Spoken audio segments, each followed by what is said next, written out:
Muy bien, chicos.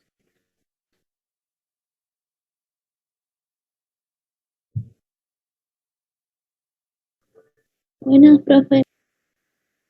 Bueno, hoy vamos a trabajar con lo que es, vamos a continuar con lo que es procesamiento de imágenes satelitales, ¿no? En la clase anterior habíamos visto lo que eran tratamientos unibanda y habíamos empezado con los tratamientos multibanda. Dentro de los tratamientos multibanda nosotros vimos los índices normalizados, las operaciones que se producen a partir de operaciones matemáticas entre bandas, y vimos la composición color. Así también vimos el análisis estadístico multivariado de componentes principales, ¿no? Que consiste en una regresión lineal múltiple. Y vimos que tenían más de una aplicación, ¿no? Una de ellas podría ser un análisis multitemporal. Hoy vamos a ver, como se ve ahí en la práctica que está en negrita, vamos a ver lo que son clasificaciones, ¿sí? Tanto acá dice clasificadores borrosos, y es clasificadores rígidos y clasificadores blandos. Bueno,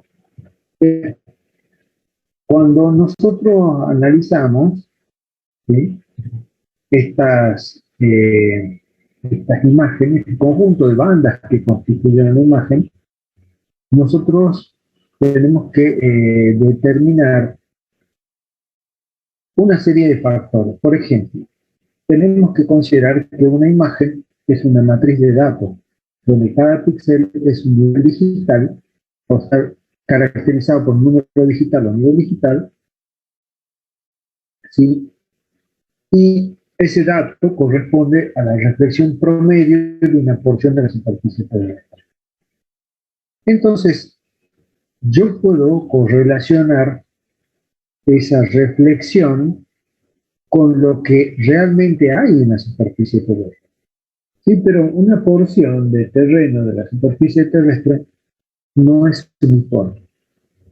Aún así, si yo tomara una porción de 2 por 2 metros, puedo tener innumerables, infinitos elementos de diferentes tamaños, desde grava, arena, tierra, plantas de todo tipo. Pueden haber millones de cosas, depende de la escala con la que uno pueda observar una porción de terreno.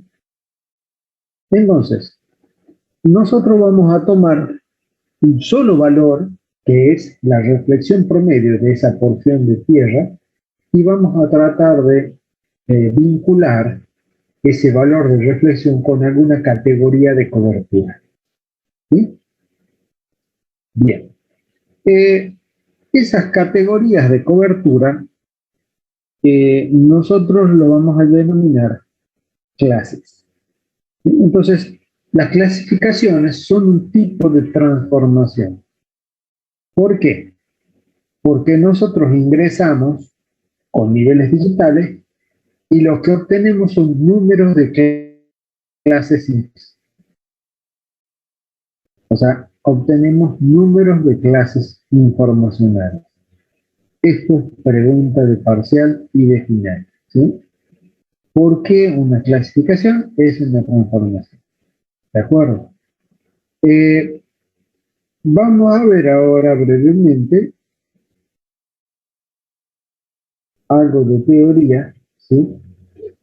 Pero nosotros tenemos que tener en cuenta que la clasificación es un procedimiento estadístico, ya que cada una de las bandas es un conjunto de datos organizados en forma matricial, y la imagen es eso, cualquier imagen es eso, entonces se pueden aplicar tratamientos estadísticos. Obviamente, si yo les digo, por ejemplo, necesito que me caractericen a los alumnos de la ingeniería en recursos naturales y medio ambiente, ¿sabes? Y yo les doy un conjunto de datos de todos los estudiantes de la Universidad Nacional de Salta. Eh, ¿Me va a servir para caracterizarlo a los estudiantes de recursos? Y tengo demasiada información dispersa. Entonces, La primera clasificación, que podría ser con el conjunto de los números o del conjunto de estudiantes de la Universidad Nacional de Salta, ¿cuál es? Primero es separarlos en facultades. ¿Sí? Una vez que los separamos en facultades, después lo podemos separar por carreras. Fíjense que ahora vamos hilando más fino. Y no es lo mismo el comportamiento de los estudiantes de agronomía que los de biología, que los de recursos, que los de geología.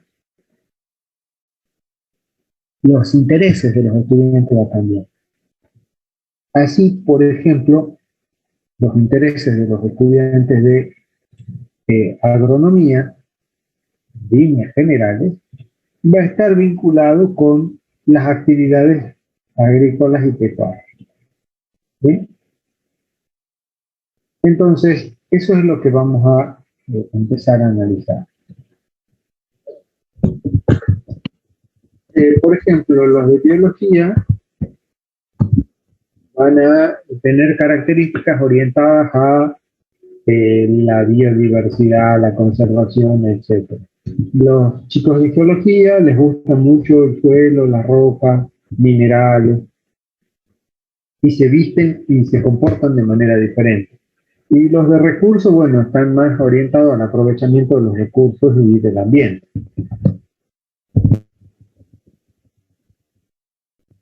¿Sí? Entonces, esas son las cosas que nosotros vamos a empezar a ver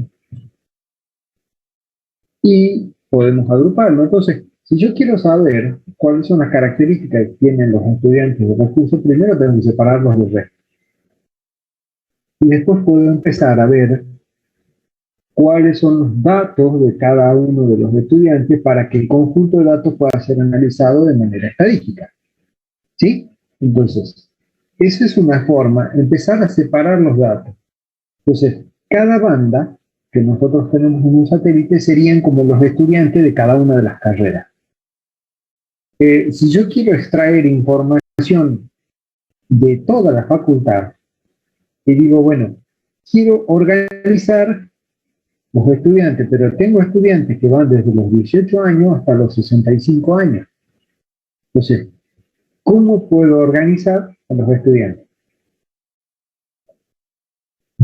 Una forma de organizarlos o de agruparlos es por año de nacimiento. Entonces, los estudiantes que están de 18 a 19 años, de 19 a 20, de 20 a 21, etc. Esa sería una forma donde cada una de las clases de agrupamientos son intervalos regulares. ¿Sí? Pero ese es un criterio de agrupamiento. Bueno, el agrupamiento de los datos en estadística es una clasificación. ¿Se acuerdan cuando ustedes armaban las tablas de datos en estadística? Bueno, las tablas de datos cuando éramos o cuando eran demasiados datos que se generaban, ¿sí? Lo que se hacía era organizar en intervalos. Bueno, esos intervalos justamente son clases. Cada intervalo es una clase y lo que se hizo fue una clasificación. Entonces, esa clasificación está sujeta a muchos criterios. El criterio para clasificar a los alumnos por edad podría haber sido tomar un criterio equivalente para cada una de las clases, donde cada clase tiene el mismo tamaño. Entonces, ahí el tamaño va a ser un año de gente que tiene. Entonces, otra forma de asociar a los estudiantes puede ser no por la edad, sino por el año en el cual se encuentra cursando la carrera. Y ahí voy a tener 5 clases.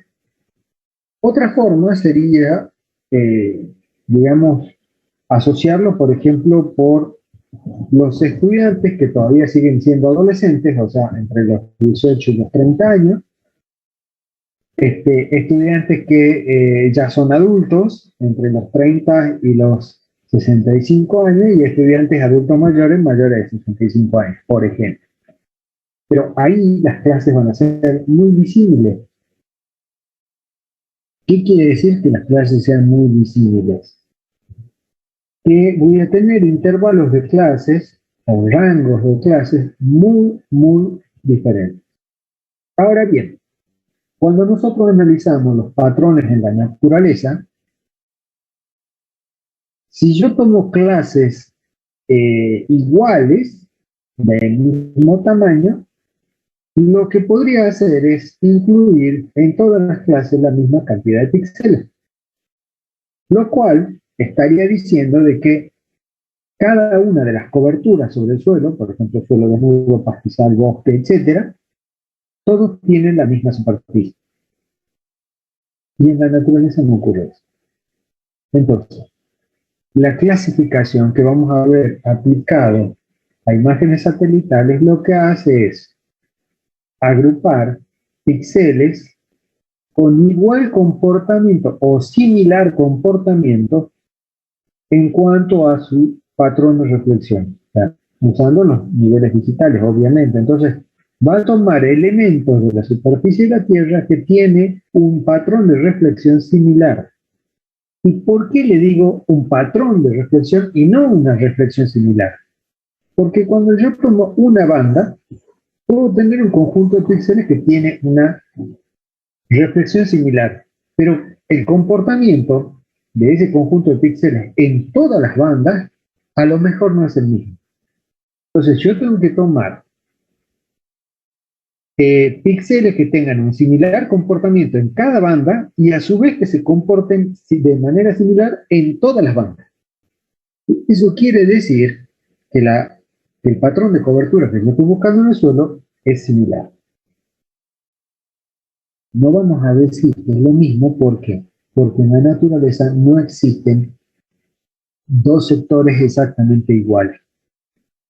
Si ustedes van a ver en el jardín de su casa, el que tenga césped, ¿sí? Van a ver, todo verde, parejito. Ahora, hagan polígonos de 40 centímetros, de 20 centímetros, de 10 centímetros, y vayan contando cuántas plantas hay, cuántos cogollos hay de las monocotiledones que tenemos ahí, de esas plantas, de las poallas o de las que tengan, y van a ver que el número de plantas que está en cada uno de esos cuadritos es diferente. O sea, por más que el césped se vea uniforme y parejo, cuando nosotros empezamos a ver a nivel micro, vamos a ver que hay diferencias. Entonces, en la naturaleza pasa exactamente lo mismo. Entonces, ¿cuáles son esos criterios de clasificación? Hay dos criterios que son los más diferentes que tenemos, que son en función de la utilización del valor de probabilidad. Y ustedes me dirán, ¿cómo es esto? O sea, ¿cuál es la probabilidad de que un píxel integre una clase u otra clase? Bueno, acá tenemos dos criterios de clasificación. Clasificadores rígidos, o también llamados clasificadores duros, y los clasificadores blandos o flexibles. Nosotros vamos a ver qué significa un clasificador blando, pero no lo vamos a abordar en esta materia. ¿Por qué? Porque es bastante más complejo analizarlo. El día que alguno quiera analizarlo, por favor estudien en serio estadística. ¿Sí?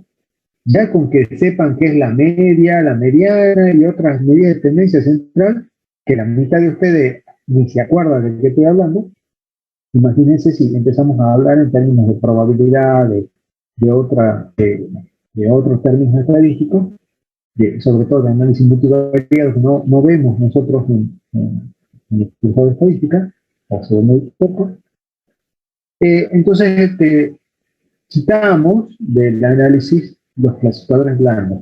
A su vez, básicamente, los análisis de clasificadores blandos se usan casi exclusivamente en investigación.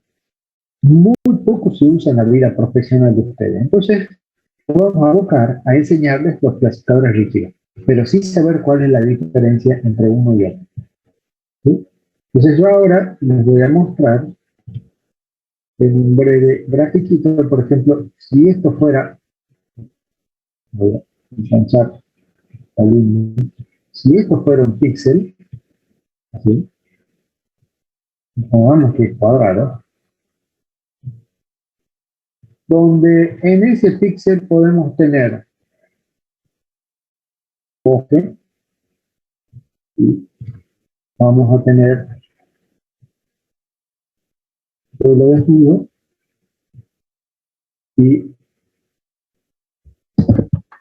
pizarra.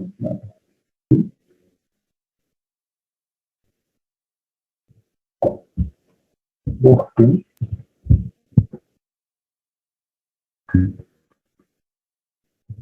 vamos a poner pizarra, suelo, simplemente. No,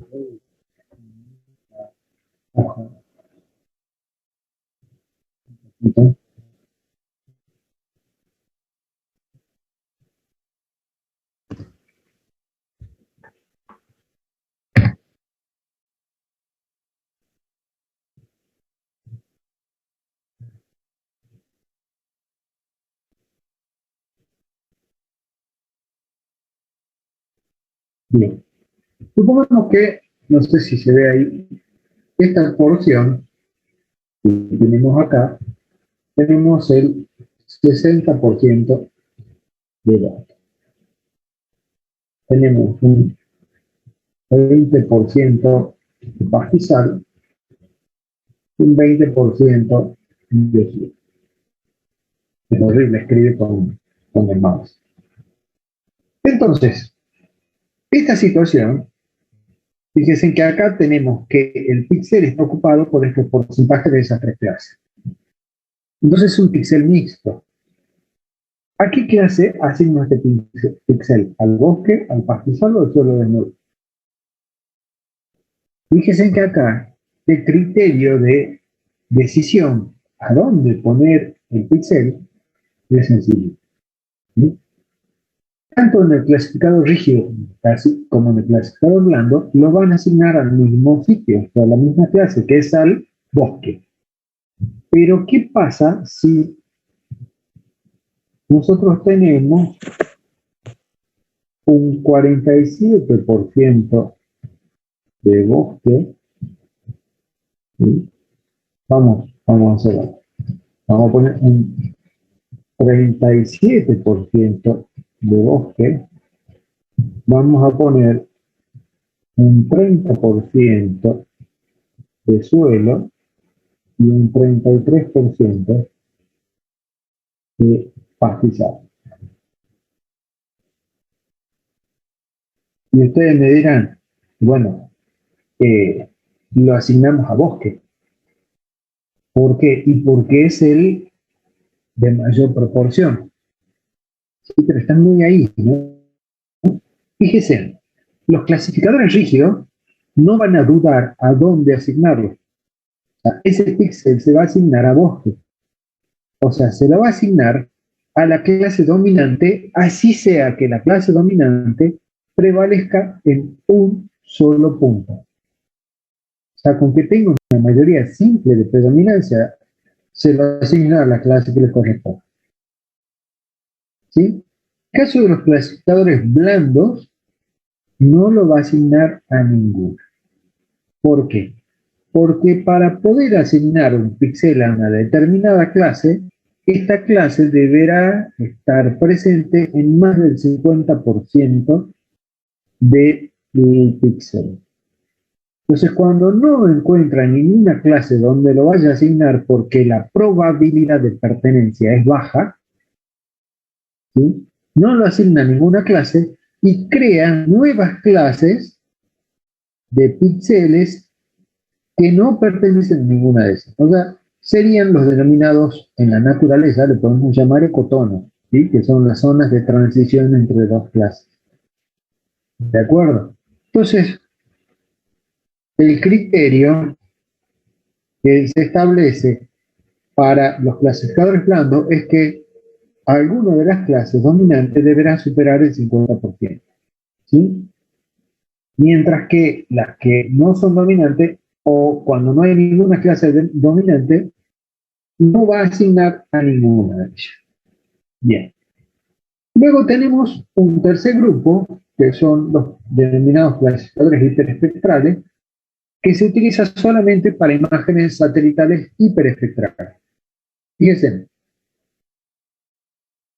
si ustedes toman una foto con su teléfono, esa foto es monoespectral. ¿Por qué? Y porque corresponde a una sola región del espectro electromagnético. Una multiespectral puede tener tres regiones del espectro electromagnético como mínimo. Por ejemplo, la imagen de Sivers tiene 4 regiones. La imagen de Resultsat tiene 4 regiones. Las imágenes de Landsat 8 tiene 11 regiones. ¿Sí? Pero existen otros satélites que se denominan hiperespectrales, que tienen más de 24 regiones de registro, o sea, tienen más de 24 bandas. Y hay algunos satélites hiperespectrales que tienen 256 bandas. Estamos hablando de una barbaridad de bandas. Entonces, con los sistemas o procesadores que nosotros conocemos para clasificación, no se puede procesar semejante cantidad de información. Para ello se requieren clasificadores hiperespectrales. Ustedes lo único que tienen que saber es que un clasificador hiperespectral es aquel que está diseñado para trabajar con muchas bandas.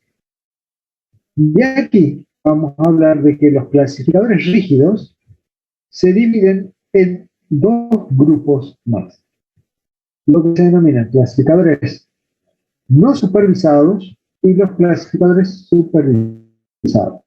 O sea, los supervisados están rígidos, blandos e hiperespectrales. Pero los supervisados son tanto rígidos y los no supervisados también se denominan rígidos. ¿Sí? La diferencia está en que la clasificación supervisada en los algoritmos de agrupamiento interviene el operador. O sea, cada uno de ustedes le van a enseñar al programa o le van a indicar al programa qué es lo que vamos a buscar y cómo lo vamos a buscar. ¿Sí? Entonces, esto lo vamos a detener un poco más detalladamente, o lo vamos a ver más detalladamente en la próxima clase. ¿Sí? Nosotros ahora hoy vamos a trabajar los clasificadores no supervisados. ¿Qué significa esto? Que se hace un agrupamiento, ¿sí?, de las clases donde no interviene el operador. O sea, la única forma de que el operador pueda intervenir es decidiendo el número máximo de clases y eligiendo el nivel de generalización. Pero no le va a decir al programa cómo buscar y a partir de qué buscar. ¿Sí? Y después, bueno, al final se hace la evaluación de la exactitud, que es simplemente que se hace la visita de campo. En algunos centros de la carrera les van a decir a ustedes que la clasificación no supervisada no hay que ir al campo y en la supervisada sí hay que ir al campo. Eso es una mentira. En todos los casos hay que ir al campo. No supervisada significa que no hay intervención del operador en la heurística de decisión de procedimiento que se aplica. Y supervisado significa que ustedes van a generar una serie de estadísticos donde le van a indicar al programa qué buscar y cómo buscar. ¿De acuerdo? Fíjense, bueno, acá ya empezamos con las instrucciones. Esto es muy cortito, es rápido, sencillo. Se abre el Ibris Selva y luego vamos a los algoritmos de clasificación no supervisados. Tenemos el algoritmo cluster y acá les indica el práctico dónde buscarlo, cómo hacerlo, ¿sí? Y acá tenemos la clasificación. Bueno, fíjense, acá tenemos algunos datos y después vamos con el método isoclase, ¿sí? Básicamente, y acá les muestra el práctico cómo hacer. Voy a compartirle la pantalla con el Idrisi y vamos a trabajar con ello. Ahí está. Yo ya me conecté con el Idrisi y ahora, acto seguido, vamos a ver, acá tenemos la misma carpeta que teníamos la clase pasada. Yo voy a trabajar con la misma carpeta, pero el práctico les dice que deben conectar la carpeta eh, que dice clasificación. ¿Por qué se conecta una carpeta nueva? Simplemente para que no les estorben a ustedes todo lo que se hizo en los prácticos anteriores. Yo tengo acá en práctica, procesamiento digital, clasificaciones, y ahí buscan y conectan la carpeta. ¿Sí? Básicamente, yo lo que voy a hacer es continuar acá, ya tengo la imagen, son las mismas bandas de las imágenes de tratamiento multibanda, ¿sí? Así que lo vamos a hacer. Todo es a través de procesamiento de imágenes, ¿sí? Image processing.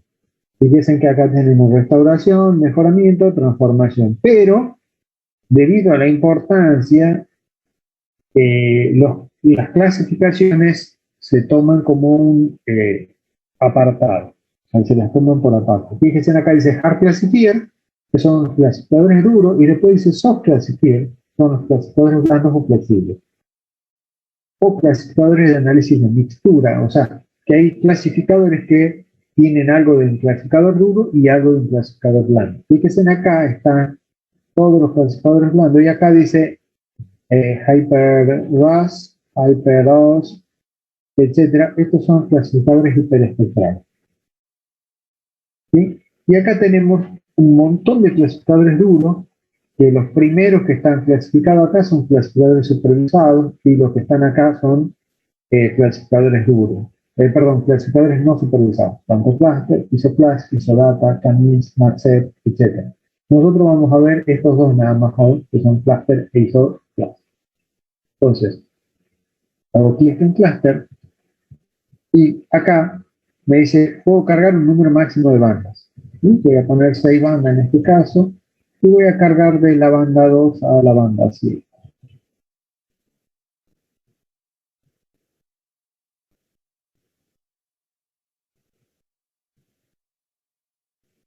Fíjense, acá, de número de salida, yo le voy a poner cluster INE y voy a seleccionar acá donde dice nivel de generalización final. ¿Sí? Y acá voy a hacer clic donde dice clustering rules and written or cluster. Todo esto está explicado en el práctico. Y luego, de nombre de salida, le voy a poner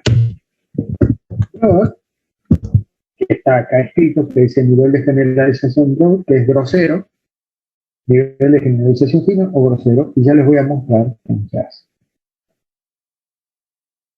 Sí, está procesando, voy a esperar que termine y le voy a mostrar un segundo.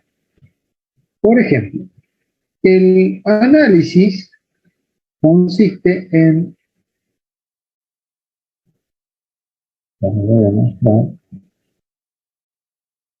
voy a abrir un histograma. El análisis se basa básicamente en el análisis de los histogramas de las imágenes.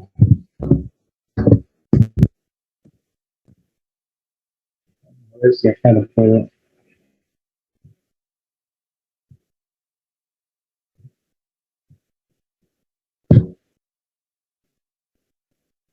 Acá les voy a mostrar. ¿Sí? Esto es un histograma de una imagen. Si fijan acá, yo, bueno, lo exageré un poquito, pero hay como saltos, ¿sí?, entre las barras. ¿Sí? Esos saltos se llaman picos, en este sentido, y escalones, en este otro sentido. Y picos y escalones. Entonces, ¿qué es lo que hace el programa? ¿Cómo busca? El procedimiento de clustering o de clasificación también se denomina, o lo van a encontrar explicado por algunos autores, como agrupamiento natural. ¿Qué significa? Acá analiza. Lo que tenemos abajo es un rango de niveles digitales con un valor de frecuencia, o sea, los píxeles que tienen un comportamiento en cuanto a la frecuencia de manera similar. Entonces, toma el centro de esta barra, calcula el valor y a partir de ahí empieza a incorporar todos los píxeles a esa clase hasta llegar a la mitad de la distancia con la barra siguiente. ¿Sí? Entonces, esto es una generalización fina. Una generalización grosera sería hacer, por ejemplo, esto. O sea, ¿qué es lo que hace el programa? Toma todas las barras finitas, que es una generalización fina, o hace una generalización grosera, o sea, que toma barras más grandes. O sea, que hizo ampliar el ancho de clase que el análisis en el histograma, básicamente. Eso es la diferencia entre una generalización fina y una generalización grosera. ¿Sí? Ya les voy a mostrar el resultado de cómo se observa ahí.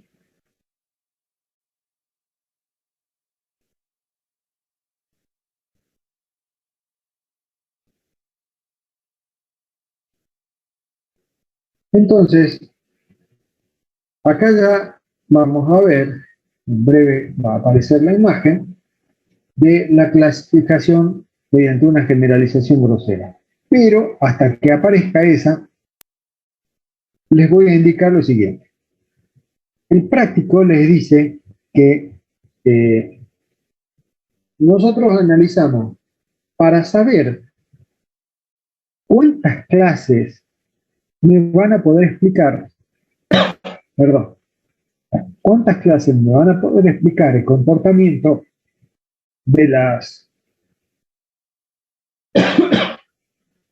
unidades de paisaje en general en esta ventana o en esta escena. Nosotros vamos a analizar el histograma de salida de la imagen con todas las clases. ¿De acuerdo? Entonces, fíjense, bueno, acá están las dos imágenes.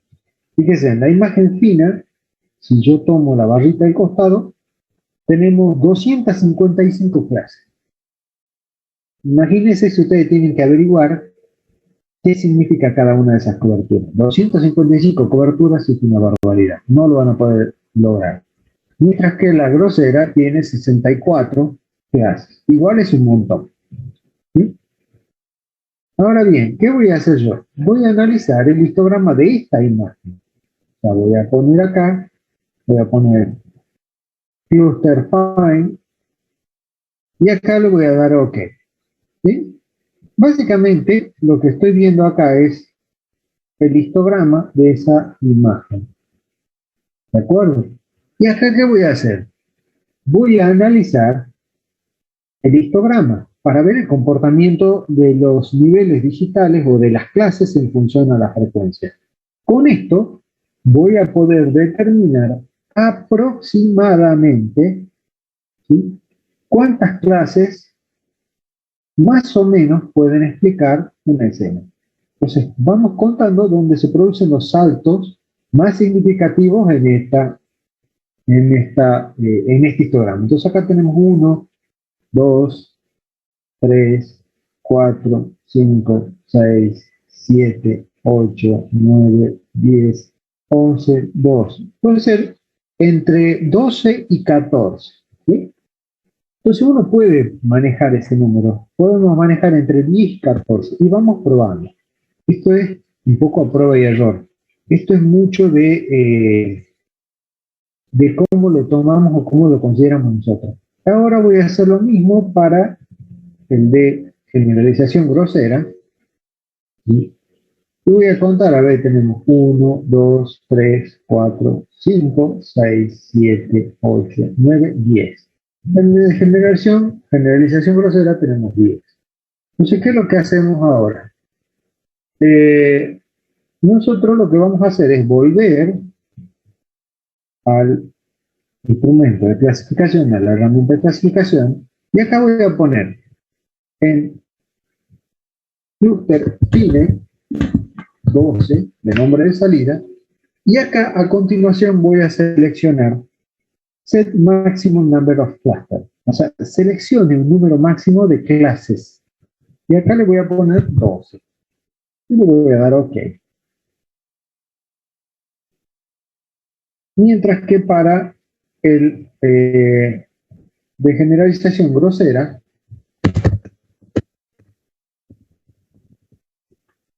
le voy a dar 10 clases, que era más o menos lo que analizamos nosotros. Y ya vamos a ver que cambia completamente la cosa. Vamos a esperar un momento a que termine y ya les voy a indicar. Bueno, ese es el proceso de clasificación del método cluster. Pero después, ustedes van a ver acá, en la teoría, que les dice que hay otro agrupamiento no supervisado, que es el método isoclass. En realidad, se denomina también autoorganizado y es iterativo. O sea, ¿qué quiere decir? Que haga iteraciones. Que hay un proceso que lo va a repetir, ¿sí? Que es, repite la rutina de ajuste. Fíjense, bueno, acá está explicado paso a paso la lógica siguiente. Dice, el usuario dice el número de grupos para descubrir. Uno se encuentra verdaderamente ciego al tomar esta decisión. O sea, nosotros no sabemos cuántos grupos hay. Como consecuencia, una estrategia común es pedir un número grande y luego agrupar grupos después de la interpretación, ¿sí? Básicamente. Y ya lo vamos a ver un poquito más. Bueno, y acá está todo el paso a paso. ¿Qué es lo que hace el método isoclass? Lo que hace es hacer lo mismo que está haciendo Cluster, y una vez que termina de hacer el método isoclass, lo que hace es aplica un proceso iterativo que utiliza el procedimiento de máxima verosimilitud completa. O sea, en realidad, usted notará que ustedes van a notar de que se utilizan reiteradas veces los módulos de MakeSeed y MathLive, y esto provee un procedimiento de asignación de grupos muy fuerte. O sea, ¿qué es lo que hace el programa? O sea, va a hacer el método isoclass, ¿sí? Va a hacer esta primera imagen y luego va a empezar a hacer o a aplicar herramientas de los métodos supervisados basados en el histograma de la imagen resultante. ¿Y qué es lo que hace? En base a ese histograma, va a volver a ajustar las clases. Genera un histograma de esa nueva imagen, vuelve a ajustar las clases y ¿hasta cuánto? Hasta que llegue a la cantidad de clases que ustedes le están indicando. ¿Cuántas veces repite el proceso para ajustar las clases? Eso lo van a definir ustedes. Ustedes pueden definir en las iteraciones, ¿sí? Bueno, acá les voy a mostrar, fíjense, esta, la de la izquierda, es la imagen que tenía todas las clases, y la de la derecha clase. Fíjense, bueno, todo lo que está acá en rojo es suelo desnudo, Valle de Lerma y zona de montaña. Si uno quiere saber qué es cada color, simplemente tengo que tocar acá, hacer un clic en cada cuadrito, y fíjese, todo lo que es de esa clase se va a ver en rojo, y todas las demás clases se ven en negro. Así yo puedo ir viendo ahí qué es y cómo se distribuye cada una de las clases. Por ejemplo, la clase 12 tiene que ver con los cuerpos de agua, o sea, está el dique, pero también hay un montón en las montañas. O sea que ahí lo que me está mostrando básicamente es la sombra de las montañas, todo lo que se ve negro. Y fíjense que esta clasificación me aporta una primera aproximación. Acá todo esto que se ve en amarillo es la selva montana, ¿sí? Las yungas de mayor expresión. Y después tenemos obviamente esto que puede ser bosques degradados, bosques húmedos degradados y así sucesivamente. Fíjense que acá, en la de generalización grosera, se ven mejor los límites de distribución de los bosques. Y el suelo desnudo, acá, fíjense que se ve bastante bien, y acá se veía en rojo. Buenísimo. Entonces, ¿Qué diferencia hay entre la generalización grosera y la generalización fina? Fíjense que en la generalización grosera no me diferencia los tipos de bosque. O sea, todo lo que es bosque, tanto bosque húmedo como el bosque degradado, etcétera, se lo ve acá de un solo color. Mientras que acá en la generalización fina puedo discriminar entre tipos de comunidades florísticas o del tipo de bosque en función de la densidad o de la cobertura. ¿Sí? Pero cuando yo voy al área urbana, fíjense, acá, sobre todo en este cono aluvial, el grosero me brinda mejor respuesta, ¿sí?, en las áreas alteradas, mientras que el fino no tanto. O sea que si yo voy a trabajar en áreas naturales, me convendría este, y si voy a trabajar en áreas alteradas, me convendría este. Entonces, ¿cuál es mejor? No existe una clasificación mejor. Uno tiene que empezar a evaluar qué es lo que yo estoy viendo en la imagen y si en función de los objetivos de mi trabajo me van a servir o no. ¿Sí? Entonces, ahí vamos viendo esto. ¿Sí? Y ahora vamos a ver brevemente cómo sería la clasificación de isoclase. Voy a usar acá, no,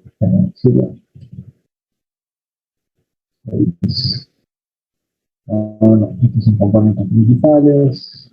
Vamos a tener que cargar la banda 1 también, ¿no? Sí. Acá se me carga el 2.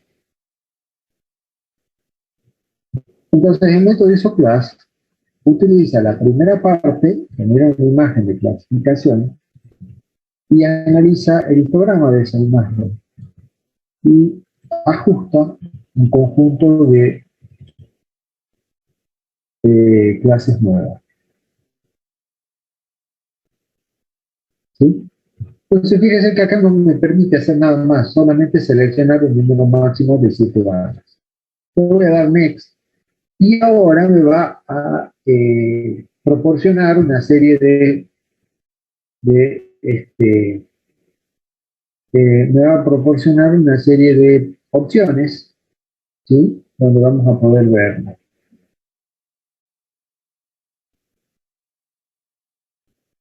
Esas opciones van a tener que ver con la cantidad de iteraciones que se van a realizar o no. Básicamente, nosotros cuando trabajamos con estas clasificaciones, ¿sí?, vamos a ver de que no existe una regla taxativa para todas las clasificaciones. Sí, yo les voy a dar algunas recomendaciones. Por ejemplo, si nuestra área de estudio, vamos a abrir esta, si nuestra área de estudio está acá, bueno, fíjense acá me aparece el de isoclass, me pregunta el número de iteraciones, puedo poner 3, y el número de clases a designar le voy a poner 8, por ejemplo. El número máximo de tamaño de píxeles que van a constituir una clase son 60. O sea, no puede existir una clase con menos de 60 píxeles. Y de nombre de salida le voy a poner ISO plus, ¿sí? ISO class. Y le doy OK. Ahí lo voy a dejar procesando. Fíjense que acá me muestro el histograma de salida en el cual se va a basar el análisis que está haciendo, ¿no? Bueno, lo que quería referirme, y es muy importante cuando tengan que hacer su trabajo profesional o un trabajo de tesis o de investigación, si mi área de estudio es este pedacito que está acá, ¿sí?, no utilicen la imagen completa para crear las clasificaciones, ¿sí? Hagan una ventana, un recorte de una ventana. Una forma sería hacer, por ejemplo, esto, miren. yo voy a ir acá donde está, yo ya tengo acá el recuadro de mi área de estudio, tomo este disquete que está acá en el Composer y pongo Save Current View, que es guardar una imagen de Idrisi de la porción que estamos viendo ahora. Y le voy a poner, por ejemplo, de ventana. ¿Sí? De esta manera, si yo abro la imagen que dice ventana,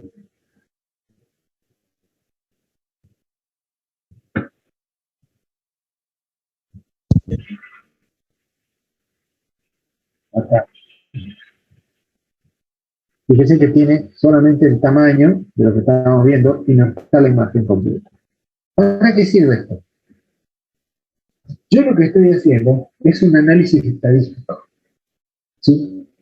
Ese análisis estadístico se basa en los datos que yo tengo. Si yo estoy haciendo un análisis de los estudiantes de la Facultad de Ciencias Naturales y para calcular la media utilice todos los datos de los estudiantes de la Universidad Nacional de Salta, el resultado que voy a tener un error impresionante, un error altísimo. Acá pasa lo mismo, porque al dibujar un histograma con otras coberturas que no están presentes en mi área de estudio, por ejemplo, las zonas de altas montañas, los pastizales de altura o solo las rocas expuestas de altura, eso va a influir en la forma del histograma y obviamente eso va a influir en cómo se reagrupan las clases. O sea que estadísticamente lo que estamos haciendo está mal. Para ello, se puede ir a Reformat y Windows. Y acá, con esta herramienta, podemos recortar todas las bandas con la ventana que nosotros hicimos. Por ejemplo, acá se pone tomar las dimensiones de una ventana existente. Y acá cargo, por ejemplo, ventana, y acá cargo todas las bandas. Y acá dice adicionar un prefijo, sí, ponen ventana, guión bajo, y se le asigna el prefijo y crea todas las bandas, pero del sectorcito que a ustedes les interesa. Otra opción sería crear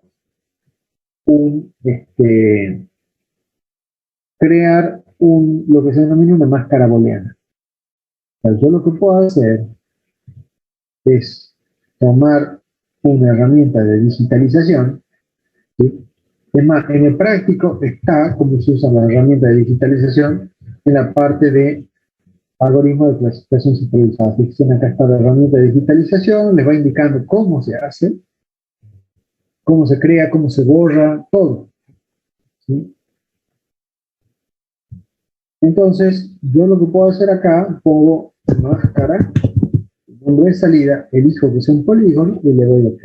Y acá puedo crear el límite del área de estudio. Voy haciendo clic con el botón para marcar el polígono, hago clic con el botón derecho para cerrar. Si no tengo o no quiero crear un polígono acá, puedo importar un polígono de otra fuente. ¿Sí? Una vez que hago eso, guardo el polígono, ¿sí? Y una vez que está guardado el polígono, se va a reforma, vamos a raster vector, que es una conversión de polígono de vector a raster. Y acá selecciono el polígono raster, fíjense, me voy a poner máscara, y de nombre de salida le voy a poner el mismo nombre. Le doy OK. Y me va a preguntar si deseo especificar los parámetros iniciales de la imagen, porque estoy creando una imagen a partir de un vector. O sea, el programa no sabe cuántas filas, columnas y entre qué coordenadas crear esa imagen. Yo digo que sí. Pero acá voy a tomar, fíjese, dice, copiar los parámetros de una imagen. Con los tres puntitos y elijo alguna de las bandas que yo tenga para que tenga exactamente los mismos valores. Y le doy OK. ¿Sí? Entonces, ahí yo he creado una ventana del área de estudio. Entonces, si yo hago nuevamente una clasificación en el método cluster, acá voy a poner una sola. Ojo, yo podría hacer una clasificación de una N de Belief, ¿sí? Lo que van a obtener ahí son clases de vegetación solamente. ¿Sí? Eso no lo sabe nadie. De hecho, hay muy poca gente que lo usa. Y de hecho, yo podría utilizar el NDVI como una de las bandas para mejorar la distribución de las clases ajustado a la vegetación. Y acá voy a poner clases NDVI. Y acá dice use máscara. Usar máscara. Toco acá, voy a buscar la que dice máscara. ¿Sí? Voy a poner signo, le voy a poner 7 clases y le voy a dar OK. ¿Sí? Bueno, tengo demasiadas cosas procesando, así que obviamente va a demorar un poquito, pero ¿qué es lo que hace al utilizar la máscara? Solamente va a basar el análisis de clasificación en los píxeles que están concentrados en el área que yo acabo de definir. ¿Me entienden? Eso es importantísimo a la hora de trabajar y de considerar. Fíjense que acá me va a dar nuevas clases. Les voy a poner, por ejemplo, con una imagen de clúster, ¿sí? Para que vean la diferencia. Fíjense. ¿Hay diferencia? Sí. Sí. Bastante notable la diferencia. ¿Sí? ¿Por qué? Porque el grupo de datos que se ha tomado para el análisis, no es el mismo. O sea que está más ajustado a las clases presentes en mi área de estudio. ¿De acuerdo? Eso sería utilizar una máscara booleana. Una máscara booleana es aquella que está conformada por unos y ceros. Si uno multiplica una máscara booleana por una imagen, todo lo que es uno va a seguir estando presente y todo lo que es cero desaparece, se vuelve como zona de no información. ¿Sí? Bueno, hasta ahí vamos a llegar hoy. Mi máquina sigue trabajando, procesando el class, va lento, depende, y eso que es una máquina rápida, así que es un procedimiento lento. Que tengan paciencia si es que alguno lo hace. No les voy a exigir que lo hagan en el práctico, pero si lo quieren hacer, por favor, lo vayan haciendo. Bien, les mandé la asistencia, vuelvo a compartir, por si les falta alguno. Vamos a llegar hasta ahí. El próximo martes vamos a continuar analizando un poco más sobre lo que es clasificación y vamos a empezar con la clasificación supervisada, con algunos de los elementos de la clasificación supervisada. La semana que viene vamos a hacer todo clasificación. Y la siguiente, bueno, vamos a ver si nos da el tiempo para ver algo de radar. Y vamos a trabajar con cartografía, básicamente, pero interpretación de cartografía. No vamos a crear cartografía, ¿sí? Eso nos lleva mucho tiempo. Y vamos a ver algunas herramientas y algunas cosas de cómo saber cuándo estamos hablando de cartografía y cuándo no. Cuando es un mapa y cuando es un esquema, por ejemplo. ¿De acuerdo? Bien, no los demoro más y los dejo liberados para que puedan seguir con sus tareas. ¿De acuerdo? Bueno, chicos, nos vemos el próximo martes. Que tengan un lindo día. Hasta luego. Igualmente, profe, hasta luego. Ah, profe, gracias. Chao, chicos, hasta luego.